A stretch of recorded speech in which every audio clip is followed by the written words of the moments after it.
दिया देगी नुया देगी दोनों दी गए थे तो। नमस्कार दोस्तों, मैं जेपी डांडिया आप सभी का आपके अपने YouTube channel dandiya electrical study पर एक बार फिर से स्वागत करता हूं। दोस्तों, आज के इस वीडियो में देखेंगे कि 3 फेज गिलहरी पिंजरा प्रेरण मोटर को प्रचालित करने वाले स्टार्टरों में से ऑटो ट्रांसफार्मर स्टार्टर क्या होता है। इससे पिछले वीडियो में आप लोगों ने देखा कि DOL स्टार्टर क्या होता है, फिर स्टार डेल्टा स्टार्टर का अध्ययन किया। स्टार डेल्टा स्टार्टर में आपने मैनुअल स्टार डेल्टा स्टार्टर के बारे में देखा, फिर आप लोगों ने सेमी स्टार डेल्टा स्टार्टर क्या होता है, फिर इससे जस्ट पिछली वीडियो में देखा था कि ऑटो स्टार डेल्टा स्टार्टर क्या होता है और ये किस प्रकार मोटर को प्रचालित करता है। मोटर को पहले डेल्टा में पहले स्टार में चेंज करता है, फिर डेल्टा में करता है, कौन कौन से कॉन्ट्रैक्टर कब कब पिकअप होते हैं, इन सब के बारे में अच्छी तरह अध्ययन किया। और आज मैंने आपको बताया था कि गिलहरी पिंजरा प्रेरण मोटर को प्रचालित करने के लिए 3 स्टार्टर चाहिए आप लोगों को, जिसमें से 2 का अध्ययन किया आप लोगों ने, DOL का किया और स्टार डेल्टा का किया। स्टार डेल्टा में 3 का किया, इसका मतलब 2 ही माने जाएंगे वो। तो आज बच गया गिलहरी पिंजरा प्रेरण मोटर को प्रचालित करने के लिए ऑटो ट्रांसफार्मर स्टार्टर क्या होता है और कितने HP तक की मोटर को प्रचालित करने के लिए इसका प्रयोग करते हैं और इसका उपयोग क्यों किया जाता है, इसकी और विशेषता क्या होती है, क्योंकि ऑटो जैसे आपने स्टार डेल्टा स्टार्टर देखा था, उसमें क्या ऐसी त्रुटि रही थी कि ऑटो ट्रांसफार्मर स्टार्टर का निर्माण करना पड़ा और उसका अध्ययन करना पड़ा आपको। तो आज दिखाता हूं आपको कि ऑटो ट्रांसफार्मर की मुख्य विशेषता क्या होते हैं और दोस्तों सर्किट डायग्राम के आधार पर बताऊंगा किस प्रकार मोटर को इस ऑटो ट्रांसफार्मर स्टार्टर से संयोजित कर सकते हैं और उसको प्रचालित कर सकते हैं। ये भी आपको 2 प्रकार से दिखाऊंगा आप लोगों को, एक तो दिखाऊंगा मैनुअली और दूसरा ऑटो दिखाऊंगा, मन की स्वचालित दिखाऊंगा। जैसे ऑटोमेटिक होता है, एक तो ऑटोमेटिक होता है और एक हाथ से चलाने वाला होता है। दोनों के दोनों दिखाऊंगा और ये भी बताऊंगा कौन कौन से कंपोनेंट प्रयोग किए जाते हैं और इन कंपोनेंटों का स्टार्टर में संयोजन करके मोटर को किस प्रकार प्रचालित करेंगे। तो क्या ये मोटर को डेल्टा में संयोजित करेगा या स्टार भी चलाएगा, वो भी आपको बताऊंगा। तो आज अध्ययन करने वाले हैं ऑटो ट्रांसफार्मर स्टार्टर।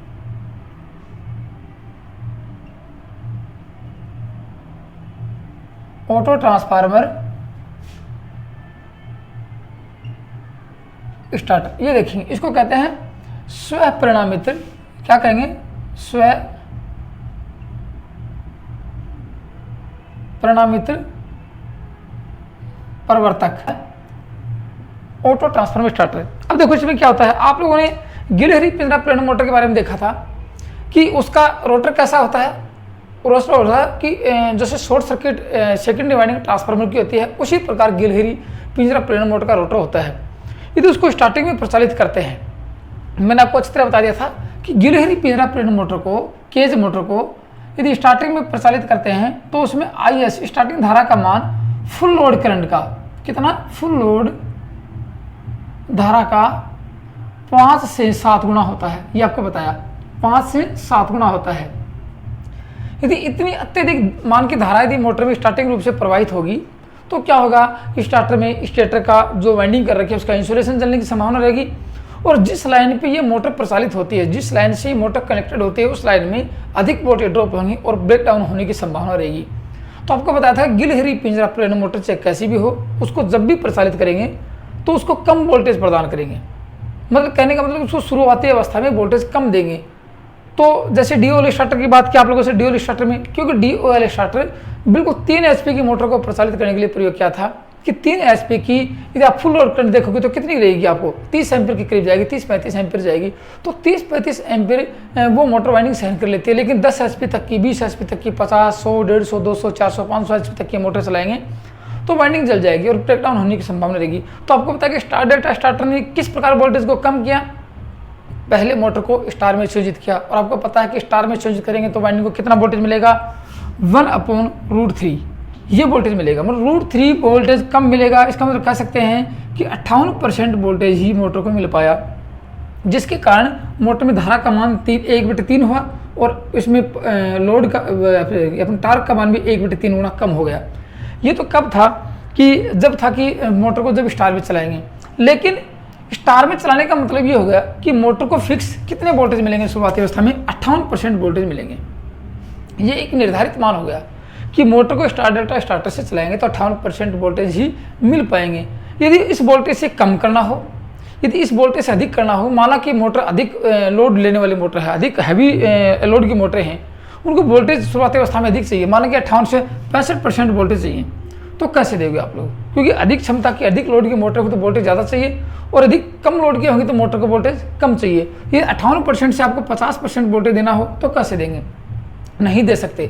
इसलिए उस स्टार डेल्टा स्टार्टर का प्रयोग नहीं करेंगे। मोटर की क्षमता के अनुसार लोड एडजस्टमेंट नहीं कर सकते, मोटर की क्षमता के अनुसार वोल्टेज को एडजस्टमेंट नहीं कर सकते।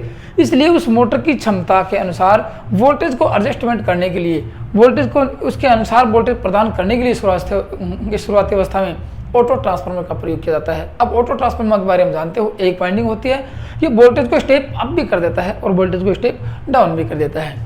इसमें वोल्टेज को स्टेप डाउन करेंगे अपनी इच्छा अनुसार, तो ये होता है इसके अंदर। अब आपको दिखाता हूँ कि इसमें क्या क्या होते हैं। 3 आपको मिलेंगे ऑटो ट्रांसफार्मर जो कि स्टार में कनेक्टेड होंगे। तो काफ़ी बार पूछा जाएगा कि ऑटो ट्रांसफार्मर स्टार्टर के अंदर 3 ट्रांसफार्मर किस रूप से संयोजित होते हैं, काफ़ी बार पूछा गया है। तो तीनों के तीनों ट्रांसफार्मर स्टार में संयोजित होंगे। एक तो आता है, फिर क्या होता है देखो, इस आपको पता है कि ऑटो ट्रांसफार्मर में टेपिंग होती है, टेपिंग के अनुसार वोल्टेज के मान को कम कर लेंगे। शुरुआती अवस्था में वोल्टेज को कम दिया, मोटर चल गई, मोटर चलने के बाद मोटर अपनी 75% गति प्राप्त कर लेती है, तो मोटर को पूर्ण वोल्टेज प्रदान कर दिया जाता है और ऑटो ट्रांसफार्मर को सर्किट से अलग कर दिया जाता है। ठीक है, इसलिए कह सकते हैं कि हैवी लोड, भारी जो भार होता है, हैवी लोड होता है, हैवी लोड की मोटर को चलाने के लिए ऑटो ट्रांसफार्मर स्टार्टर का प्रयोग किया जाता है, लो लोड की मोटर को नहीं। कम यदि लो लोड होगा, कम भार होगा, तो वहाँ तो स्टार डेल्टा स्टार्टर भी प्रयोग कर सकते हैं। इसलिए हैवी लोड की काफ़ी बार पूछा जाएगा, निम्न में से किस स्टार्टर का प्रयोग हैवी लोड की मोटर को प्रचालित करने के लिए किया जाता है। अब एचपी का नाम नहीं मिलेगा आपको, एचपी का नाम मिलेगा तो पूछा जाएगा 50 एचपी की मोटर को प्रचालित करने के लिए कौन सा स्टार्टर का प्रयोग करेंगे, उस ऑटो ट्रांसफार्मर स्टार्टर को करेंगे।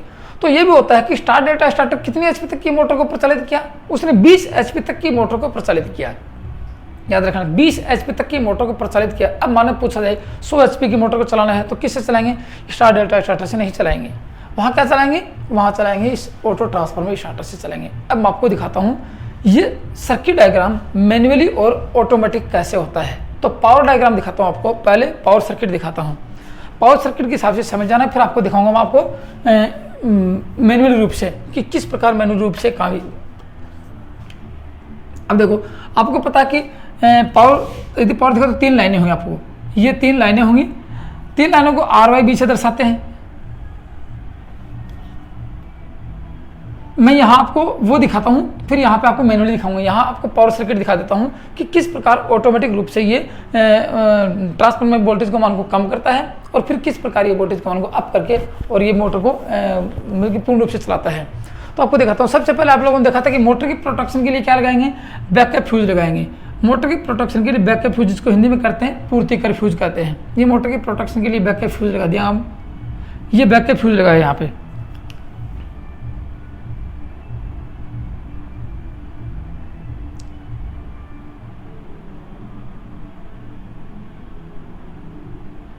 ये बैकअप फ्यूज लगाया आप लोगों ने। उसके बाद क्या लगाएंगे, आपको पता कि बैकअप फ्यूज लगाएंगे तो मोटर की ओवरलोड से सुरक्षा कौन करेगा। सबसे पहले जब भी देखेंगे तो मोटर की सुरक्षा जरूर देखेंगे, मोटर की प्रोटेक्शन जरूर देखेंगे। तो प्रोटेक्शन के लिए लगा दिया ये फ्यूज। उसके बाद में आप लोगों को पता है कि OLC लगाएंगे, ओवरलोड कॉइल लगाएंगे। यहाँ लगाएंगे ओवरलोड कॉइल, ये ओवरलोड कॉइल लगा दिया यहाँ पे। ये कौन सा है, ये आपको दिखाऊंगा। ऑटोमेटिक ऑटो ट्रांसफार्मर स्टार्टर क्या होता है, किस प्रकार ये मतलब कि स्वचालित रूप से मोटर को प्रचालित करता है। यहाँ अब यहाँ लगेंगे 3 कॉन्टैक्टर, सिर्फ यहाँ भी 3 कॉन्टैक्टर ही होंगे। एक कॉन्टैक्टर दिखाता हूँ आप लोगों को, ये मेन कॉन्टैक्टर रहेगा, ये एक कॉन्टैक्टर दिखा दिया। बहुत इजी है, बिल्कुल हार्ड कुछ नहीं। हाँ, थोड़ा कुछ टिपिकल जरूर हो सकता है कि ऑटोमेटिक होगा, तो वहाँ आपको वो यदि कंट्रोलिंग सर्किट देखेंगे तब आपको कुछ टिपिकल लग सकता है, लेकिन ये बहुत इजी होता है वैसे देखा जाए तो। एक तो ये होगा कॉन्टैक्टर आप लोगों का। एक कॉन्टैक्टर यहाँ दिखा देता हूँ आपको,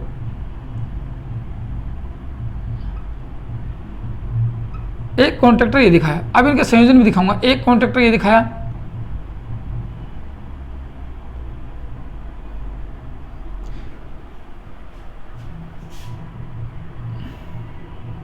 फिर आपको प्रचालित करके दिखाऊंगा किस प्रकार ये मोटर को प्रचालित करता है। फिर दिखाएंगे आपको तीसरा कॉन्टैक्टर। तीसरा कॉन्टैक्टर में भी यहाँ दिखा देता हूँ। देखो, ये 2 कॉन्टैक्टर का संयोजन कर देता हूँ। ये मेन कॉन्टैक्टर रहेगा, ठीक है, ये मेन कॉन्टैक्टर रहेगा। अब मैं आपको संयोजन दिखा देता हूँ किस प्रकार इन कॉन्टैक्टर के संयोजन करेंगे और मोटर को प्रचालित करेंगे। ये हो गए, मैं आपको वो लिखा देता हूँ ऑटो ट्रांसफार्मर।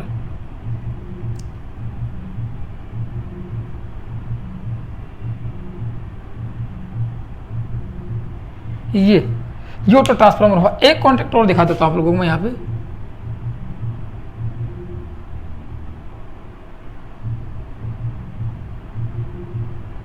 एक कॉन्टैक्टर ये हो आप लोगों का, ठीक है, एक कॉन्टैक्ट। और यहाँ पे क्या होगा, टेपिंग निकली होंगी, यहाँ पे क्या होंगे, टेपिंग होंगी। इन टेपिंगों के संयोजन होंगे, फिर मोटर के साथ संयोजन इंक्लूड करके दिखाऊंगा आप लोगों को कि यहाँ मोटर के संयोजन यहाँ से निकालेंगे। मोटर के संयोजन कहाँ से निकालेंगे, यहाँ से निकालेंगे। तो अब मैं इनको स्टार में ये तीनों क्या है, ये ऑटो ट्रांसफार्मर है। इसकी टेपिंग मैं आपको दिखा देता हूँ कि टेपिंग कहाँ से निकलेगी, इस प्रकार ही। और ये तेल भी डूबे होते हैं, एक टेपिंग, दो टेपिंग, वैसे 3 टेपिंग निकाल देते हैं। तीनों टेपिंगों की रेशियो बताऊंगा आप लोगों को। काफ़ी बार पूछा गया है कि कितनी रेशियो से टेपिंग निकालते हैं। ये 3 टेपिंग निकाल दी यहाँ पे, और तीनों के संयोजन मैं यहाँ कर देता हूँ।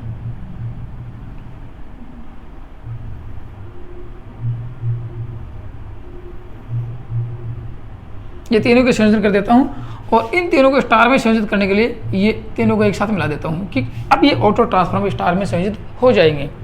ठीक है, अब वो मोटर के संयोजन कहाँ से निकलेंगे, इन टेपिंगों में से मोटर के संयोजन निकलेंगे। यहाँ आपको मोटर दिखा देता हूँ मैं आपको। तो यहाँ क्या दिखाएंगे, ये होगी आप लोगों की 3 फेज इंडक्शन मोटर। ये आपको मैं ऑटोमेटिक वाला दिखा रहा हूँ, किस प्रकार इसमें ऑटोमेटिक होगा और किस प्रकार कार्य करेगा।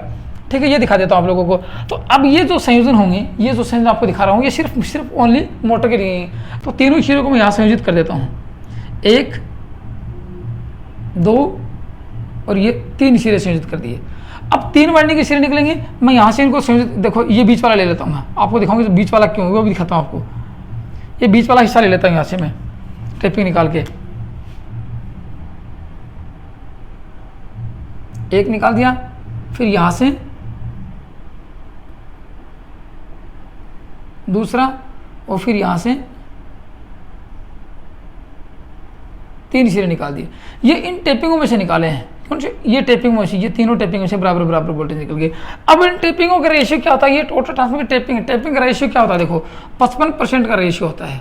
55%, 65% और 75%, मतलब कि 55% वोल्टेज ले सकते हैं, 65% वोल्टेज ले सकते हैं और 75% वोल्टेज को मोटर को दे सकते हैं। ये इनका रेशियो होता है। अब देखो कैसे काम करेंगे, ये आपका K1 रहेगा, ये क्या रहेगा, K1 रहेगा, और ये कॉन्टैक्टर नंबर 2 रहेगा, ये NVC से कार्य करेंगे, और ये कॉन्टैक्टर नंबर 3 रहेगा। अब देखो मोटर में जब कंट्रोलिंग सर्किट से ऑन पुश बटन को दबाते हैं, किसको दबाएंगे, ऑन पुश बटन को दबाएंगे, तो कौन कौन से कॉन्टैक्टर सबसे पहले कार्य करेंगे। तो जब भी मोटर को स्टार्टिंग अवस्था में चलाते हैं तो मोटर में कम वोल्टेज आना चाहिए।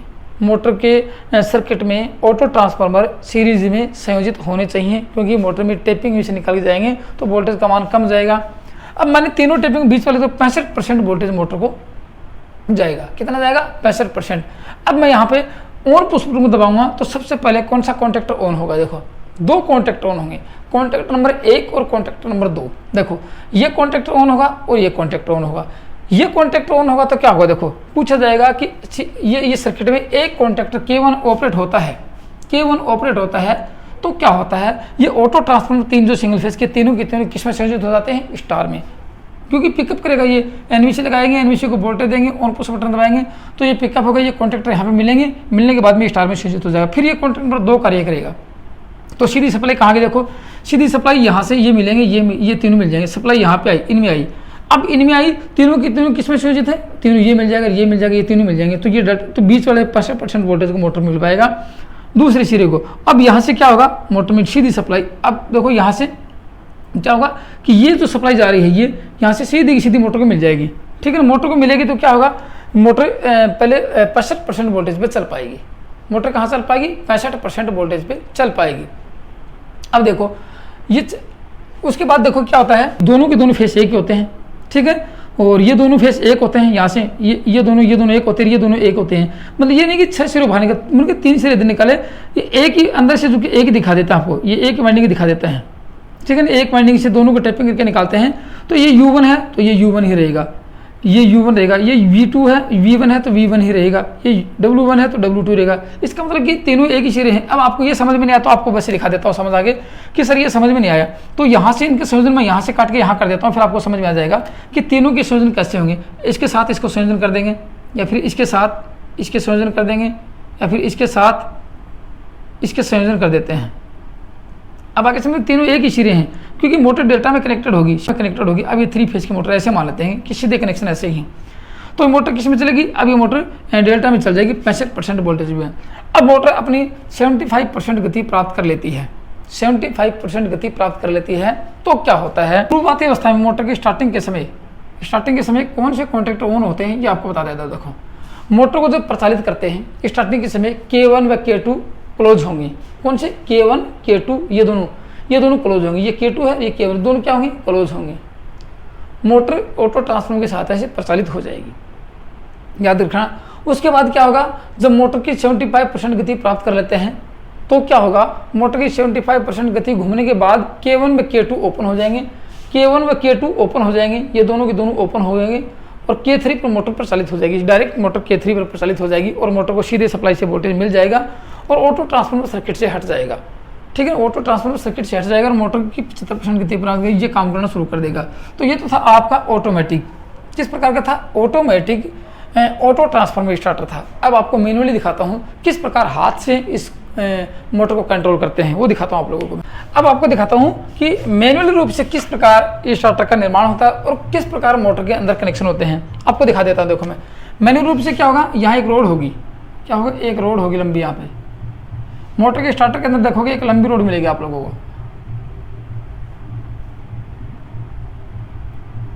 ये लंबी रोड मिलेगी आपको। अब लंबी रोड पे क्या होगा, कुछ कॉन्टैक्ट बिंदु होंगे, आपको दिखाते हैं 6 कॉन्टैक्ट बिंदु मिलेंगे। कितने मिलेंगे आपको, 6 कॉन्टैक्ट बिंदु मिलेंगे। एक कॉन्टैक्ट बिंदु ये मिलेगा, एक कॉन्टैक्ट बिंदु ये मिलेगा, 2 3 4 5, इस प्रकार 6 कॉन्टैक्ट बिंदु मिलेंगे आपको। अब इनमें संयोजन कैसे होगा, देखो ये क्या होगा, जैसे आप लोगों ने ICTP स्विच देखा होगा, वो स्टार्टर के कॉन्टैक्ट स्ट्रिप होती हैं, आप हैंडल को नीचे घुमाओगे तो 6 पत्तियां, मतलब कि कुछ स्ट्रिप होंगी इस प्रकार से कि वो नीचे दबाएंगे तो नीचे, जैसे ICTP देखते हैं उसके अंदर 2 हैंडल से होते हैं, 2 पत्तियां होती हैं, जो नीचे जाते हैं ऊपर जाते हैं, सर्किट को पूरा करते हैं। उसी प्रकार यहाँ पे होते हैं। देखो यहाँ पे क्या होगा, कुछ पत्तियां इस प्रकार होंगी, ये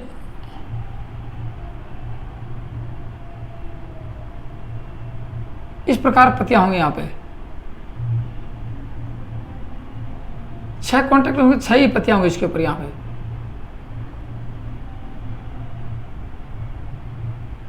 और ये अब नीचे है, ऊपर की तरफ भी कंडीशन यही होगी। मैं यहाँ डॉट दिखा दे, इसका मतलब यहाँ ऊपर भी जाएंगे पत्तियां यहाँ पे,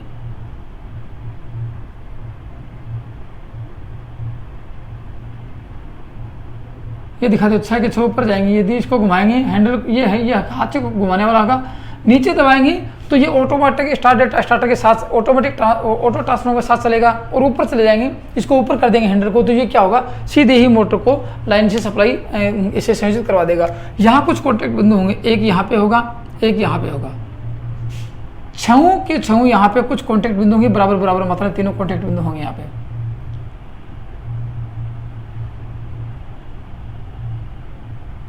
और यहाँ भी कुछ इस प्रकार से कॉन्टैक्ट बिंदु होंगे, ये कॉन्टैक्ट होंगे यहाँ पे, कॉन्टैक्ट में यहाँ कुछ संयोजन करेंगे। ये इस प्रकार से मोटर के स्टार्टर के अंदर का स्वरूप होता है। अब आपको देखो संयोजन क्या होगा, देखो इतना ही होता है इसके अंदर। फिर आपको संयोजन देखो, संयोजन में क्या होगा, मोटर को ओवरलोड से बचाने के लिए ओवरलोड कॉइल चाहिए, और एक मोटर को बंद करने के लिए ऑफ पुश बटन चाहिए, बस और कुछ नहीं। मोटर को बंद करने के लिए ऑफ पुश बटन चाहिए, क्योंकि चलाने के लिए तो हाथ से हैंडल ही होता है, चलाने के लिए क्या होगा, हाथ से हैंडल ही होगा, ऐसे हैंडल होता है यहाँ पे चलाने के लिए। इसको पकड़ के ऊपर ले जाएंगे और नीचे कर लेंगे, इस प्रकार का हैंडल होता है चलाने के लिए। तो बाहर से आप देखोगे तो अब नीचे व्यवस्था क्या होती है, देखो इसको एक एक को छोड़कर, एक तीनों को छोड़कर, क्योंकि यहाँ से क्या होगा, ऑटो ट्रांसफार्मर लगाते हैं, तो एक को छोड़कर तीनों में ऑटो ट्रांसफार्मर संयोजित कर देते हैं। यहाँ पे 3 ऑटो ट्रांसफार्मर दिखा देता हूँ आपको, तीनों के तीनों ऑटो ट्रांसफार्मर जो कॉइल होती है यहाँ इस प्रकार होंगे, देखो 1 2 3, और तीनों ऑटो ट्रांसफार्मर किस में से यूज होंगे, स्टार में। मैंने आपको बोला कि तीनों के तीनों ऑटो ट्रांसफार्मर स्टार में कनेक्टेड होंगे। अब इन तीनों ऑटो ट्रांसफार्मर कैसे, इसमें टैपिंग निकली होंगी, यहाँ टैपिंग निकलेगी, एक टैपिंग, दो टैपिंग और ये तीन टैपिंग। यहाँ कितनी 55% पे टैपिंग निकलेगी, 65% पे निकलेगी और 75% पे टैपिंग निकलेगी। तीनों में यही कंडीशन होगी, एक टैपिंग, दो टैपिंग और तीन टैपिंग, क्योंकि ऑटो ट्रांसफार्मर की एक ही वाइंडिंग होती है, उसी वाइंडिंग में से टैपिंग निकल के आते हैं। ये तीन टैपिंग निकाल दिया आप लोगों ने, लगभग तीन ही होते हैं और आवश्यकता अनुसार अपने आवश्यकता सर निकाल लेते हैं, लेकिन देखा तो तीन ही टैपिंग निकालते हैं। उनका रेशियो मैंने आपको बताते हैं कि 75%, 65% और 55% पे टैपिंग निकालते हैं। अब इनके संयोजन कहाँ करेंगे, संयोजन देखो यहाँ पे, संयोजन करने का मतलब ये होगा कि इसका संयोजन यहाँ कर देंगे, इसके साथ इसका संयोजन कर देंगे और इसके साथ इसका संयोजन कर देंगे और इसके साथ ये संयोजन कर देंगे। ये तो होगी संयोजन। अब इसके साथ किसका संयोजन करेंगे, सबसे बड़ी बात आती है, इसके साथ किसका संयोजन करेंगे। देखो ये जो टैपिंग निकालते हैं, माना मैं बीच के टैपिंग से ये संयोजन करके दिखा देता हूँ, यहाँ पे ये इसका संयोजन इसके साथ किया और इसका इसके साथ कर देता हूँ और इसका संयोजन इसके साथ कर देता हूँ।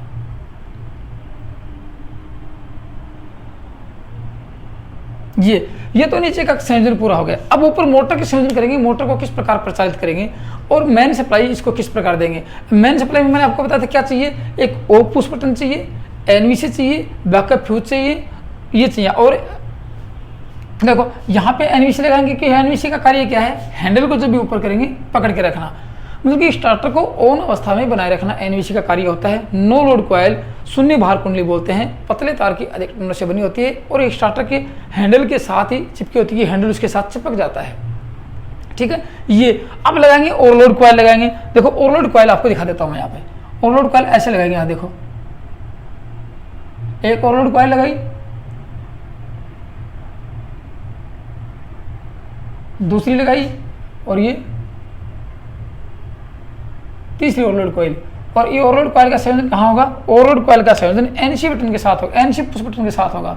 अब आपको एनसी पुश बटन दिखाता हूं, यहां लगाएंगे NC push button. Normally close क्या होगा, एनसी होगा, नॉर्मली क्लोज बटन होगा। ये एनसी पुश बटन के साथ लगा दिया। ये ओएलसी का संयोजन, ये ओएलसी का इसके साथ संयोजन और ये ओएलसी का इसके साथ संयोजन हो गया। अब ये कॉन्टैक्ट देखो, ये बच गए, यहाँ लगाएंगे, यहाँ इसके साथ संयोजन करेंगे, इसके साथ करेंगे, इसके साथ करेंगे, मतलब प्रत्येक के साथ एक एक संयोजन करेंगे यहाँ पे। तो यहाँ मेन लाइन के संयोजन दिखा देता हूँ। मेन लाइन यहाँ आएगी, ये लगाएंगे बैकअप फ्यूज और बैकअप फ्यूज से होते मेन लाइन यहाँ आएगी इस कॉन्ट्रैक्टर के पास। यहाँ ये बैकअप फ्यूज और बैकअप फ्यूज से यहाँ पे आके ये आएगी इसके पास और यहाँ पे बैकअप फ्यूज लगा देते हैं और बैकअप फ्यूज से इसके पास ये आ गए इसके पास। मतलब अब देखो संयोजन क्या होगा, मेन संयोजन ये हो गए, ये ओएलसी होगी। ओएलसी के बाद में अब आपको दिखाता हूं कि मोटर के संयोजन कैसे करेंगे। मान लीजिए कि मोटर में आपको ये दिखा देता हूं, यहाँ पे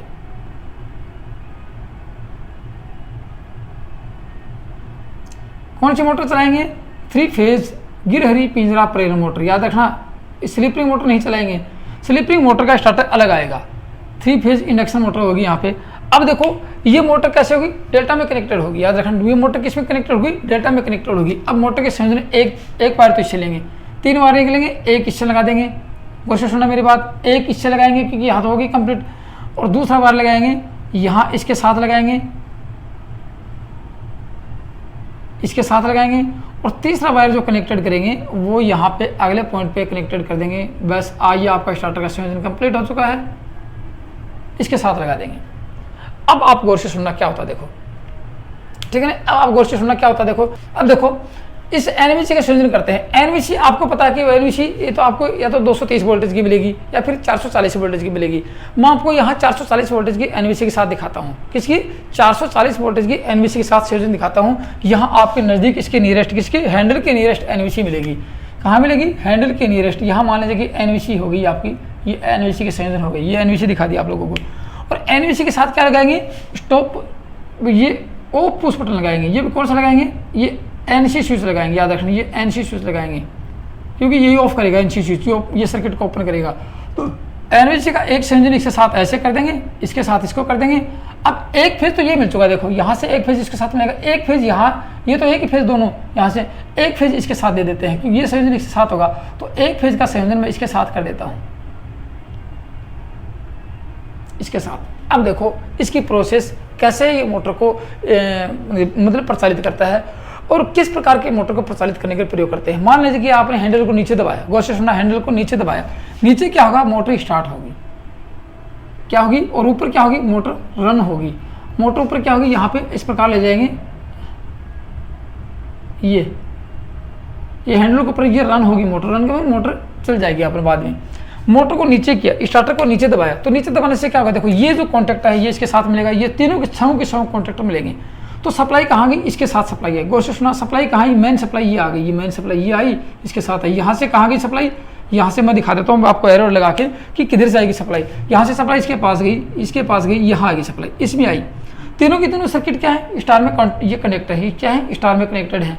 सप्लाई यहाँ जाएगी, देखो यहाँ 65% वोल्टेज मिलेगा, किसको, ये मोटर को मिल गया। यहाँ पे मोटर को U, V और W, ये क्या होगी, मोटर का V U संयोजन होगा, मोटर का U यहाँ मोटर के पास इस कॉन्टैक्ट से मिलता चला जाएगा। उसी प्रकार देखो मेन सप्लाई यहाँ आई, यहाँ से सप्लाई इसके पास गई, इसके पास गई, यहाँ से घूमती यहाँ पे आएगी और यहाँ पे घूमती यहाँ इसके पास आएगी और ये मोटर के V में चलेगी, ये मोटर का V संयोजन हो गया। उसी प्रकार मेन सप्लाई यहाँ पे ये घूमती वहाँ पे, यहाँ से घूमेगी सप्लाई, यहाँ से इस ऑटो ट्रांसफार्मर के साथ घूमती हुई यहाँ पे यहाँ आएगी और यहाँ से इसके साथ घूमती हुई वापस इस W में चली जाएगी। तो ये चलेगी W में। तो बोलो मोटर के श्रेणी क्रम में ऑटो ट्रांसफार्मर कनेक्टेड हुआ कि नहीं हुआ, कितने % वोल्टेज मिला, 65% वोल्टेज मिला। आप इसको 55% यहाँ भी कर सकते थे, 75% यहाँ भी कर सकते हैं, अपनी इच्छा अनुसार इसको कनेक्टेड कर सकते हैं। ये किसमें 3 फेज के ट्रांसफार्मर हैं, ये 3 फेज के ट्रांसफार्मर हैं, एक फेज के, और किस में कनेक्टेड हैं, ये स्टार में कनेक्टेड है, याद रखना। अब आपको दिखाता हूँ, मोटर 75% गति प्राप्त कर लेती है फुल स्पीड का या सिंक्रोनस स्पीड का, सिंक्रोनस स्पीड का 75% गति प्राप्त कर लेती है। तो हैंडल को ऊपर करते हैं, ऊपर करेंगे तो क्या होगा, देखो ऊपर करेंगे तो अब मान लीजिए कि आपने हैंडल को घुमाकर ऊपर किया तो ये जो कॉन्टैक्ट ये यहाँ आएगा, ये यहाँ आएगा, ये सब छहों के छहों कॉन्टैक्ट ऊपर चले जाएंगे और यहाँ से पूरा का पूरा कॉन्टैक्ट खाली हो जाएगा, यहाँ कुछ नहीं बचेगा आपको, ये भी कुछ नहीं, यहाँ क्योंकि ऊपर चला गया ये, यहाँ कुछ नहीं बचेगा। तो कंडीशन क्या होगी, देखो उसके बाद में आपके सामने कंडीशन आएगी। कंडीशन क्या होगी, ये छहों के छह कॉन्टैक्ट यहाँ आएंगे, मानेंगे छह कॉन्टैक्ट यहाँ आगे, तो यहाँ क्या होगा, देखो यहाँ से सप्लाई किसके पास गई, इसके पास गई। क्वेश्चन ये आर फेज की सप्लाई, आर फेज की सप्लाई किसकी, यहाँ से घूमती ओवलसी से आएगी, ओवलसी से इसके पास मोटर में यू में चली जाएगी, तो ये यू में सप्लाई गई यहाँ पे, ठीक है ना। ये मोटर की सप्लाई यहाँ से घूमेगी ओवलसी से होती है यहाँ से, और इसके द्वारा क्योंकि ये तो ऊपर चला जाएगा यहाँ इसके पास आएगी, तो ये यू सप्लाई गई, ये वी सप्लाई गई और ये डब्ल्यू सप्लाई गई। इस प्रकार से क्योंकि वाई यहाँ पे है, ये घूमता वाई इसके पास आएगा और मोटर को घूमती यहाँ से ये इसके द्वारा यहाँ चली जाएगी, और सेम टू सेम कंडीशन यही है। तो इस मैनुअली ऑटो ट्रांसफार्मर के स्टार्टर से भी मोटर को आसानी से चला सकते हैं। कितने 75% नहीं प्राप्त गति करती है तो नीचे की तरफ दबाएंगे, नीचे ये नीचे दबाएंगे और 75% गति प्राप्त करने के बाद ऊपर ले जाएंगे इसको। अब देखो यहाँ क्या होता है, कॉन्टैक्ट छूटते हैं, देखो ये कॉन्टैक्ट छूटते हैं तो क्या होता है, स्पार्किंग होती है। यहाँ पे स्पार्किंग होगी तो क्या होगा, यहाँ पे मतलब कि कॉन्टैक्ट जलने की संभावना रहती है, इसलिए इसको सबको सब तेल में डुबो देते हैं। किसमें, ट्रांसफार्मर ऑयल में या अपना जो पेट्रोलियम शोधन से जो ऑयल निकालते, खनिज तेल निकालते हैं, खनिज तेल में इसको डुबो देते हैं, जिससे कि यहाँ पे स्पार्किंग की संभावना खत्म हो जाए और मोटर आसानी से ये अपना स्टार्टर आसानी से कार्य करता रहे। तो ये आप लोगों का था ऑटो ट्रांसफार्मर स्टार्टर। अब देखो बात आती है, ये कितने एचपी तक की मोटर को प्रचालित करता है। मैंने आपको पहले बताया था कि ये मतलब कि हैवी जो लोड होता है उसको प्रचालित करने के लिए ऑटो ट्रांसफार्मर स्टार्टर का प्रयोग करते हैं। अब हैवी लोड में कितना मान लेते हैं, मैंने आपको 2 स्टार्टर बताए हैं। ये कौन सा है, ये ऑटोमेटिक है। ये कौन सा है, ये ऑटोमेटिक ऑटो ट्रांसफार्मर है, ऑटो ट्रांसफार्मर है। और ये कौन सा है, ये मैनुअली है, मैनुअल ऑटो ट्रांसफार्मर स्टार्टर ये होता है। अब इनकी आप यूज और सुन लो। देखो यूज कितना करेंगे, इसकी बात करें क्योंकि मैनुअल की बात करेंगे तो कितना यूज करेंगे, 20 एचपी से, कितना से 20 एचपी से 150 एचपी तक। गौर से सुनना, 20 एचपी से 150 एचपी तक की मोटर को प्रचालित करने के लिए मैनुअली ऑटो ट्रांसफार्मर स्टार्टर का प्रयोग किया जाता है। उसके बाद में भी 150 HP से अधिक की बात करें तो ये आता है, कौन सा, ये स्टार्टर आता है। ये कितना रहेगा, 150 HP से, और ये आता है 450 HP तक की मोटर को प्रचालित करने के लिए। 450 HP तक की मोटर को प्रचालित करने ये होता है, और इसके लिए ये होता है। दोनों के दोनों स्टार्टर लगे उस पर प्रयोग करते हैं। अब देखो दोनों की एडवांटेज और डिसएडवांटेज देख लो, इसके गुण और अवगुण की बात करते हैं। गुण देखो क्या होता है, इसमें लोड के अनुसार मोटर को आसानी, मोटर के वोल्टेज को एडजस्ट किया जा सकता है। लोड के अनुसार मोटर के वोल्टेज को एडजस्ट किया जा सकता है कि कितना लोड है, मोटर को कितना वोल्टेज देना है, ये आसानी से दे सकते हैं। एक तो बात ये आती है, ठीक है। उसके बाद दूसरी बात करते हैं, इसमें अवगुण की बात करते हैं। इसमें फायदा एक ही और कुछ नहीं है। अवगुण की बात करते हैं, यहाँ कुछ पावर फैक्टर लो चला जाता है। एक तो पावर फैक्टर लो होगा। पावर फैक्टर लो क्यों होगा, क्योंकि ये कौन सा लोड है, सब का सब इंडक्टिव लोड है। कौन सा, ये तीनों के तीनों ट्रांसफार्मर इंडक्टिव लोड में आते हैं, और इंडक्टिव लोड जहाँ होता है वहाँ क्या होता है, पावर फैक्टर लैगिंग चला जाता है, मतलब पावर फैक्टर का मान लो हो जाता है। इसलिए कह सकते हैं ये पावर फैक्टर लो करता है, ठीक है नहीं। पावर फैक्टर को लो करेगा। एक इसका सर्किट कुछ जटिल होता है, हार्ड सर्किट होता है, और पावर फैक्टर लो करेगा तो क्या होगा, लॉस का मान अधिक होगा, इसमें लॉस अधिक होगा, ये होता है। अब देखो बात आती है कि सर ये मोटर को ओवरलोड से कैसे बचाता है। सपोज कीजिए, मान लीजिए मोटर ओवरलोड हुई, ये फ्यूज आपके माना कि 30 एम्पीयर की फ्यूज लगाई गई है। क्वेश्चन सुनो, 30 एम्पीयर तक ये फ्यूज काम करेंगे, 30 एम्पीयर से अधिक चले जाएंगे। उसके बाद में ये जैसे शॉर्ट सर्किट होता है, बाकी फ्यूज के अंदर शॉर्ट सर्किट होता है तो फ्यूज उड़ जाते हैं। लेकिन 30 एम्पीयर से माना कि रिले की सेटिंग कितनी है, 30 एम्पीयर तक रिले की सेटिंग है। 30 एम्पीयर से 31वां एम्पीयर चला तो यहाँ से ये ओवरलोड रिले काम करेगी, ये काम करेगी, और ये धक्का मारेगी, इधर धकेलेगी, इस रोड को इधर धकेलेगी। तो यहाँ क्या है, एनसी स्विच लगा रखा है, एनसी स्विच खुल जाएगा, ये ऐसे आ जाएगा, तो मोटर रुक जाएगी, मोटर बंद हो जाएगी, ठीक है। एक तो बात ये आता है। और एनवीसी का कनेक्शन, ये एनवीसी का संयोजन टूटेगा, हैंडल नीचे आएगा स्प्रिंग के साथ ऐसे, और मोटर बंद हो जाएगी। एक तो कनेक्शन ये आता है आपका। उसके बाद की बात करते हैं, मोटर को अपने यदि मैनुअली बंद करना चाहें तो इस एनसी पुश बटन को दबाएंगे, सर्किट टूट जाएगा और मोटर बंद हो जाएगी, एनवीसी का संयोजन टूटेगा और मोटर बंद हो जाएगी। ये आप लोगों का था ऑटो ट्रांसफार्मर स्टार्टर। इसके बारे में संपूर्ण जानकारी प्राप्त की। दोस्तों फिर भी यदि समझ में नहीं आता है, किसी प्रकार की कोई समस्या होती है तो कमेंट्स में लिख के जरूर बताना कि सर हमें समझ में नहीं आता है। मैं आपको व्हाट्सएप पे अलग से इसका विधियाँ बताऊँगा कि किस प्रकार मोटर के संयोजन करते हैं, स्टार्टर की वायरिंग कैसे करते हैं, ठीक है। और इस वीडियो के प्रति आप लोगों के मन में क्या विचार हुए ये आप कमेंट से लिख के जरूर बताना कि सर हमें वीडियो पसंद आया, नहीं आया, या कुछ भी आपके मन में जो भी विचार व्यक्त होंगे कमेंट में लिखना जरूर। और जो दोस्त पहली बार वीडियो को देख रहे हैं वो इसी प्रकार इलेक्ट्रिशियन थ्योरी का कंप्लीट सिलेबस का अध्ययन करने के लिए डांडिया इलेक्ट्रिकल स्टडी चैनल को सब्सक्राइब जरूर कर लें। तो भी दोस्तों आज की वीडियो में इतना ही था। थैंक यू, धन्यवाद।